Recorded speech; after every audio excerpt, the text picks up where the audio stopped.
안녕하십니까. 마음치행복도량 대구구룡사주지 도일입니다.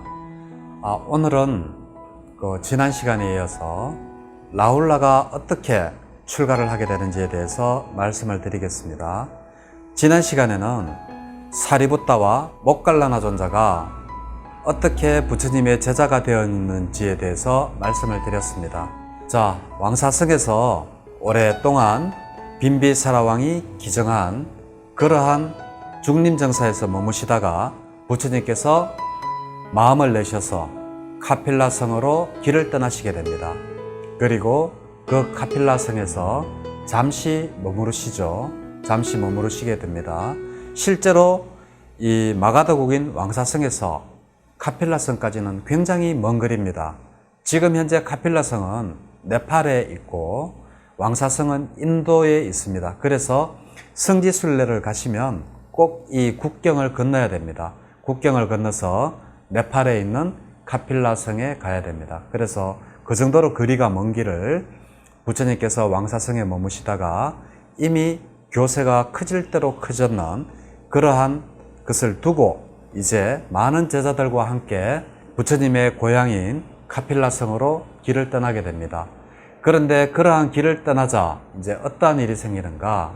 바로 카필라성에 도착하자마자 이미 각자요 깨달은 자인데도 불구하고 내 사촌 동생 왔나?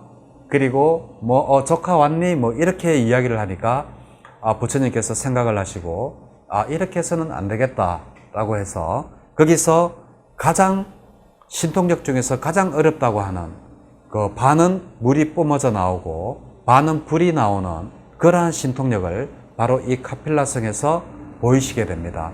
그리고 그곳에서 한참 동안을 머무시다가 부처님의 그 아버지인 수토다나 왕이 바로 부처님께 간청을 합니다.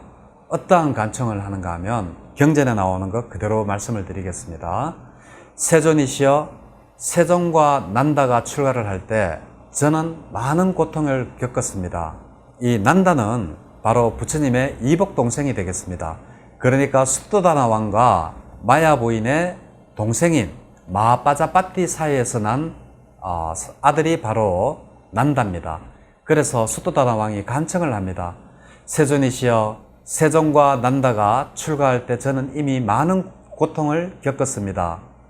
그리고 라울라를 또 출가시키려고 하니 저는 고통이 더 심합니다. 세존이시여, 자식에 대한 사랑은 피부를 찢고 가죽을 찢고 살을 찢고 힘줄을 찢고 뼈를 부수고 뼈를 부순 뒤 골수를 뚫어버립니다.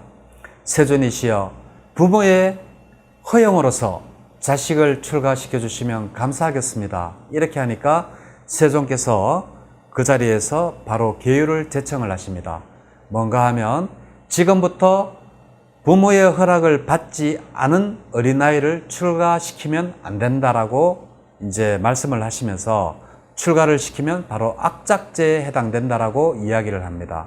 이제 그렇게 하셨는데도 불구하고 부처님께서 이제 수토다나 왕과 그곳에서 머무시다가 길을 떠나시죠. 길을 떠날 때 부처님의 부인인 야쇼다라가 아들인 라울라에게 바로 이런 걸 시킵니다. 자, 저 거룩한 분이 바로 너의 아버지다. 너의 아버지에게 가서 제게 유산을 달라고 해라. 그러니까 이 야쇼다라는 이제 이 카필라성을 이야기할 겁니다. 이 카필라성을 물려달라고 해라라고 했을 건데 라울라는 야쇼다라 어머니가 시키는 대로 가서 세존이신 부처님에게 수행자여, 제게 유산을 주십시오. 제게 유산을 주십시오. 라고 하면서 이제 부처님을 계속 따라갑니다. 계속 따라 나오다 보니까 성 밖까지 나오고 그리고 라울라 혼자서 돌아갈 수 없는 곳까지 나오게 되죠. 그렇게 해서 라울라는 자연스럽게 출가를 하게 되는 겁니다. 이렇게 해서 자연스럽게 출가를 하게 되고 이 사리부따에게 라울라를 상자로 이렇게 맞아줄 것을 부탁을 합니다. 그런데 이미 그 당시에는 부처님께서 또 만드신 계율이 있습니다. 그게 뭔가 하면 한 스승 밑에 2명의 사미를 거느리지 못한다라는 계율을 부처님께서 만드셨습니다. 모든 계율을 만들 때는 거기에 다 이유가 있다라고 제가 말씀을 드렸죠. 그것은 바로 한 스승 밑에 두 제자를 두니까 이 제자들이 동성애를 하는 그러한 일들이 발생했습니다. 그래서 부처님께서는 이제 한 스승 밑에 두 명의 사미를 두지 말아라는 계율을 만드셨습니다. 이러한 계율이 있음에도 불구하고 부처님께서는 당신의 아들인 라울라를 사리부타에게 제자로 맞아달라고 부탁을 하게 됩니다. 그러니까 사리부타는 고민이 굉장히 깊어지죠. 왜냐하면 부처님께서 이미 그 말씀을 할 때 사리부타는 이미 다른 사미를 한 명을 제자로 받아들이고 있었습니다. 그러니까 사리부타가 고민을 굉장히 많이 하자 부처님께서 바로 그 자리에서 계율을 바꾸십니다. 어떻게 바꾸시는가 하면 지금부터는 한 은사가 두 명의 사미를 받아도 된다. 이렇게 계율을 바꾸십니다.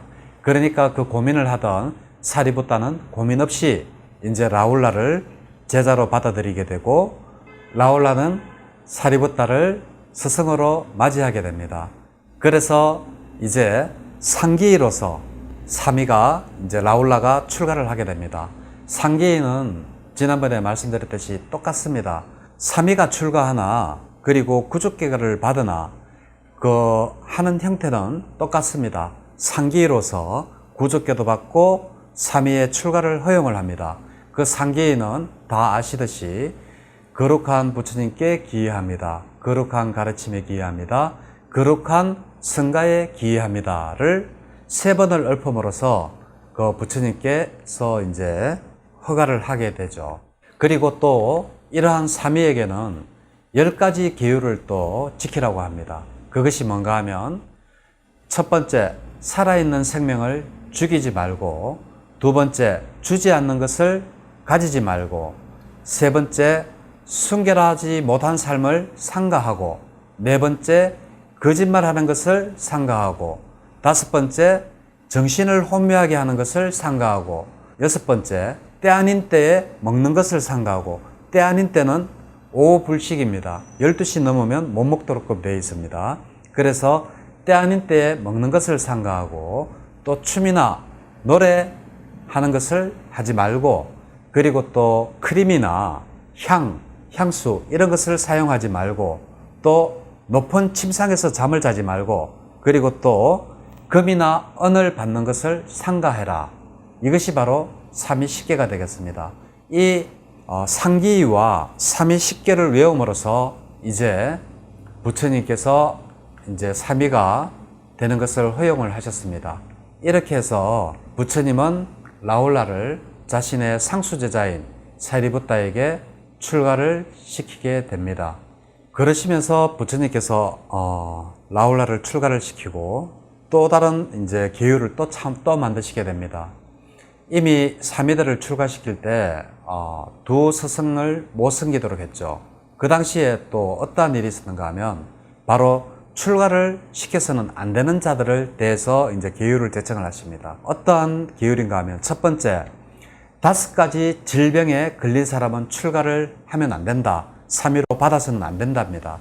그것이 뭔가 하면 나병 환자, 종기를 가진 자, 습진, 폐병, 간질병을 앓고 있는 자는 출가를 시키면 안 된다라고 계율을 만드시고, 그리고 또 왕의 군사나 신하를 출가시켜서는 안 된다라고 합니다.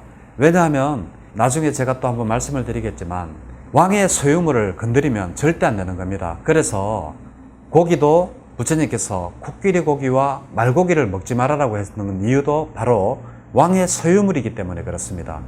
그래서 군인을 출가를 시키면 왕의 소유물을 출가를 시키게 되는 게 됩니다. 그러면 왕이 이 성단을 가만히 놔둘 리가 없죠. 자신의 세리가 약해지기 때문에 이 성단을 틀림없이 없애버리거나 아니면 많은 성녀를 죽여버리거나 이러한 일을 할 것입니다. 그래서 절대로 왕의 군인들을 출가시켜서는 안 된다라는 기율을 만드십니다. 그리고 셋째로 이제 도적이나 강도를 출가시키면 안 된다. 당연하죠. 그리고 탈옥수를 출가시켜서는 안 된다. 그리고 범죄자를 출가시켜서는 안 되고, 그리고 전과가 있는 사람을 출가시키면 안 된다. 여기에 전과자는 미미한 전과자는 아니겠죠. 요즘 같으면 뭐 전과가 전부 다 전과자죠. 벌금형도 전과에 속합니다. 운전하다가 우리 벌금 내는 거, 이러한 것도 전부 다 속하기 때문에 정말 이 살인을 했다든지 사기를 쳤다든지 뭐 이러한 전과자를 이야기하는 겁니다. 그리고 또 노예를 출가시켜서는 안 된다. 그리고 또 삭발하지 않은 자를 출가시켜서는 안 된다. 그리고 또 20세 미만인 사람에게 구족계를 주어서도 안 된다. 그래서 지금 현재 우리 대한불교 조계종은 나이가 많아도 처음 출가하는 사람은 무조건 3이지만 외국에서는 상자불교 국가에서는 20살 넘어서 출가하면 바로 구족계를 줍니다. 단 아무리 어릴 때 출가를 했더라도 20살이 되지 않으면 바로 3위가 되는 겁니다. 이러한 차이점이 굉장히 차이가 많이 납니다. 이렇게 20살 미만인 사람에게 구족계를 못 주도록 하는 이유는 20살 미만인 사람은 추위와 더위 그리고 굶주림, 갈증을 참지 못하고 욕을 먹거나 또 상처받는 말씨도 참지 못하고 신체적 고통을 잘 참지를 못하기 때문에 구족계를 주면 안 된다. 대신에 20살이 넘었는 사람은 비록 처음 출가를 하더라도 이러한 신체적 고통이나 정신적 고통을 감내할 수 있는 나이가 되었기 때문에 바로 구족계를 주어도 된다. 이렇게 이야기를 하고 있습니다. 3위가 구족계를 받는 것과 별반 다르지 않다. 상기를 외우고 그리고 3위 10개를 외우고 그것으로서 3위가 되는 것을 허용을 하고 이러한 자를 출가시키면 안 된다라는 것을 계율을 정하시면서 성단은 점점 더 안정이 되어져 가는 여기까지 말씀을 드리도록 하겠습니다. 라울라의 스승이 사리붓다인 것은 많이 아실 겁니다. 그렇지만 라울라를 사리붓다에게 맡기기 위해서 부처님께서 이미 만드신 계율을 한번 이렇게 바꿔가면서까지 라울라를 그 사리붓다의 제자로 두신 것은 아마 잘 모르실 겁니다. 그 당시에 이미 2명의 한 스승이 두 사미를 동시에 둘 수 없다라고 계율이 있었음에도 불구하고 부처님께서는 그 계율을 바꾸면서까지 라울라를 사리붓다에게 은사로서 정하는 이러한 말씀을 드리면서 오늘 이야기를 여기서 마치도록 하겠습니다. 네, 감사합니다.